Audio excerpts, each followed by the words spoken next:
ফ্রান্সে সাম্প্রতিক সময় যে নতুন নতুন ক্রাইমের খবর দেখছি, আসলে ফ্রান্সে কি মানুষ নিরাপদে আছে কিনা, একজন সাধারণ মানুষের নিরাপত্তা আছে কিনা ফ্রান্সে, এই প্রশ্নগুলো এমন সময় উঠছে বা এমন সময় করছি ফ্রান্সে চলাফেরাটা অনেক সময় মনের ভিতরে একটা ভয় কাজ করে যে কখন কোন সময় কোন বিপদের মুখে সম্মুখীন হই।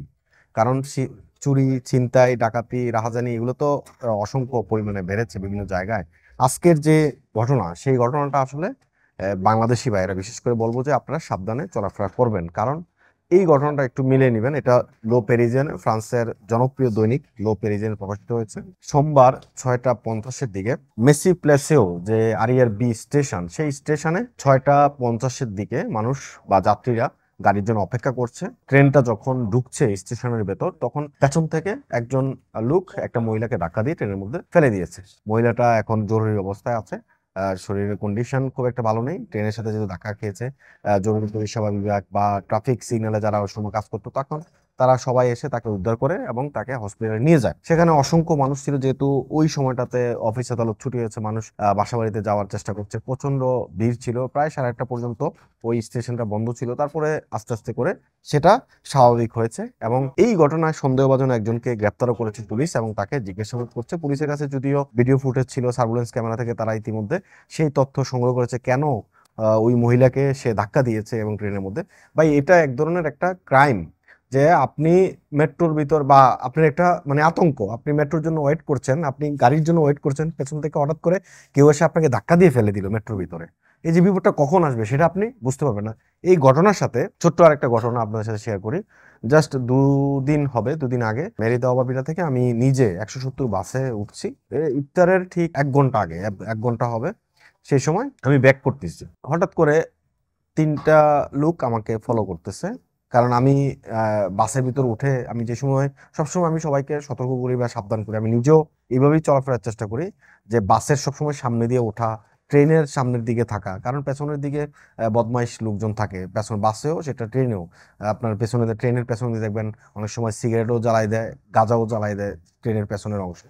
কিন্তু সামনের অংশে এগুলো হয় না, সবসময় সামনের অংশে ওঠার চেষ্টা করি। ওই দিন আমি তাড়াহুড়ো করে পিছনের দিক দিয়ে উঠছি। ওঠার পরে 3টা আরবি লোক আমাকে ফলো করতেছে। আমি যখন বুঝতে পারছি যে তারা, বাসটা মোটামুটি অত ভিড় না, খালি আছে কিন্তু জায়গা আছে, কিন্তু আমার গায়ের উপর এসে পড়তেছে এরকম একটা, তখন আমি তাদেরকে সাইড দিয়ে সরে আমি ভিতরের দিকে গেছি।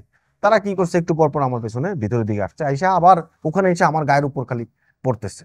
আমি তো ঘটনা বুঝে ফেলছি, আমি মোবাইলটা পকেটে নিলাম, নিয়ে আমি মাথাটা একটু উপরের দিকে তুলে দেখলাম আশেপাশে আমাদের বাংলাদেশি কোনো ভাই আছে, কিন্তু দেখলাম যে না, বাসের ভিতরে ওই সময় কোনো বাংলাদেশি ভাই দেখা যায় না। পরে আমি দেখলাম একটা সিট খালি হয়েছে, আমি ওই সিটে চলে গেলাম। চলে গিয়ে বসলাম ওখানে, তারা আবার পিছনে পিছনে আমার পিছনে ওই সিটে আসলো। আমি কি করলাম, তখন সিটের উপর দাঁড়ায় গেলাম। দাঁড়ায় গিয়ে বললাম যে তোমরা আমাকে ফলো করতেছো কেন, আমার মোবাইল চুরি করতে আসছো, আমার মোবাইল নিবা? যখন আমি জোরে চিৎকার করে বলতেছিলাম, তখন সব মানুষ তাকাইছিল ওদের দিকে। তখন ওরা কিছুটা বিব্রত বোধ হয়েছে এবং সামনের স্টেশনে নেমে গেছে। ভাই, এই চালাকিটা আমি ধরতে পারছি, নাহলে তো আমার মোবাইলটা যাইতো বা টাকা পয়সাও যাইতো হয়তো, বা আমি জানি না। তো ফ্রান্সে যে আপনি প্রতিনিয়ত যে এই যে দেখেন, এই খবরটা যেটা আমি লো প্যারিজিয়ানে আজকে প্রকাশ করা হয়েছে, সোমবারের ঘটনা, যে ঘটনা একটা লোক অনাকাঙ্ক্ষিত কারণে, জানি না এই মহিলার সাথে তার শত্রুতা কি, যদিও পুলিশ এই ঘটনার একটা তদন্ত ফাইল খুলছে এবং তদন্ত হচ্ছে এই ঘটনা আসলে বাস্তবতা কি সেটা হয়তো বা পরে তারা জানাবে। এবং মহিলাটা এখন জীবন মৃত্যুর সন্ধিক্ষণে রয়েছে, যেহেতু তাকে জরুরি অবস্থায় রাখা হয়েছে। এবং এই লোক কেন তাকে ধাক্কা দিয়ে ফেলে দিল, মানে এটা একটা মানে আশ্চর্য, মানে একটা মগের মুল্লুকের মতো অবস্থা চলতেছে। মানে কোথায় কিভাবে ক্রাইম হচ্ছে, প্রতিদিনই ক্রাইমের প্রচন্ড খবর আসতেছে। ভাই, এই সব খবর তো আর প্রকাশ করা যায় না। আর এমনিতেই সবাই বলে আমরা নেগেটিভ খবর বেশি প্রচার করি। আমি গত কয়েকদিন আগেও বেশ কয়েকটি পজিটিভ খবর বা সফলতার খবর বা বাংলাদেশিদের সাফল্যের খবর এগুলো প্রচার করার চেষ্টা করি, কিন্তু এগুলাতে আপনাদের ইন্টারেস্ট কম। আপনারা আসলে আরেকজন সফল হয়েছে, এই গল্প আপনি কেন শুনবেন, এটা হয়তো বা আপনার মনোভাব। যাই হোক, আমি আমার যে কর্ম সেটা হচ্ছে, আমি টেলিভিশন সবসময় অভিবাসী রিলেটেড বা ইমিগ্রেশন রিলেটেড বা এখানকার যে জনজীবন রিলেটেড যে সমস্ত খবর, আপনি একটা জায়গায় থাকেন, একটা দেশে থাকেন, আপনি সেই দেশের কালচার, ইতিহাস, ঐতিহ্য, সংস্কৃতি এবং ওই দেশে কি করছে তাৎক্ষণিক সেইগুলো আপনার জানা উচিত। কারণ আপনি রাস্তাঘাটে চলাফেরা করতেছেন, কোথায় কি হচ্ছে না হচ্ছে, আপনার চোখ কান মুখ খোলা রাখতে হবে, চলতে হবে এইভাবে।